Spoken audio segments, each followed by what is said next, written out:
কথা আটকা যাচ্ছে, ভাবতেছেন আপনাকে কোথায় নিয়ে আসা হয়েছে? আমি আসলে ভাবতেছি এটা ঢাকার কোন দিকে।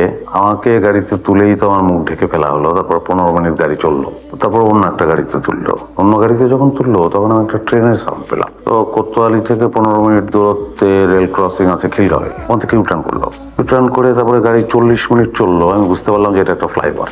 কোথাও থামলো না, আটকালো না, মানে জ্যাম ছিল না। ফ্লাইওভার থেকে নেমে টোলে টাকা পয়সা সব দিল, আবার গাড়ি চলতে শুরু করলো। তার 5 মিনিট পরেই এখানে। তাহলে আসলে এটা কোন জায়গা? আমি দিন মোহাম্মদ বাবর। আমি আবুল হায়াত, আপনি ওসি হারুনুর রশিদ। কোতোয়ালি থানা। আপনি কত বছর ধরে সার্ভিসে আছেন? আসলে এই জায়গাটা কোন জায়গা এবং আপনারা কারা, এটা কি আমি একটু জানতে পারি? আস্তে আস্তে সবই জানতে পারবেন।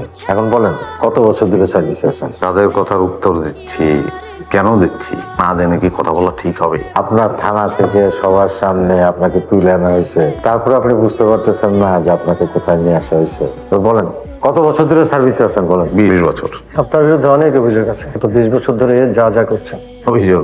সিভিলিয়ানদের অভিযোগ? ছোটেন, দুইটা কথা মনে রাখবেন। আরে রাখেন, আপনি মনে রাখবেন, মনে রাখবেন। নতুন কিছু বলেন। দুইটা কথা ভুলে যাবেন। নাম্বার 1, বাংলাদেশের সব মানুষ সহজ সরল। নাম্বার 2, তারা পুলিশকে বন্ধু মনে করে। পাবলিকের ধর্মই হইতেছে সব ব্যাপারে অভিযোগ করা। আপনি 99টা কাজ ঠিকঠাক করলেন, একটা করতে পারলেন না, আপনি খারাপ। আমাদের অবস্থা আসলে গোলকিপারের মতো। পুরা ম্যাচ সেভ করে লাস্ট মিনিটে একটা গোল খেলে গোলকিপার, সব দোষ গোলকিপারের।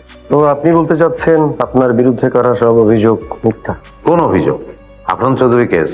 ঠিক আছে, আমি গোড়া থেকে বলতেছি।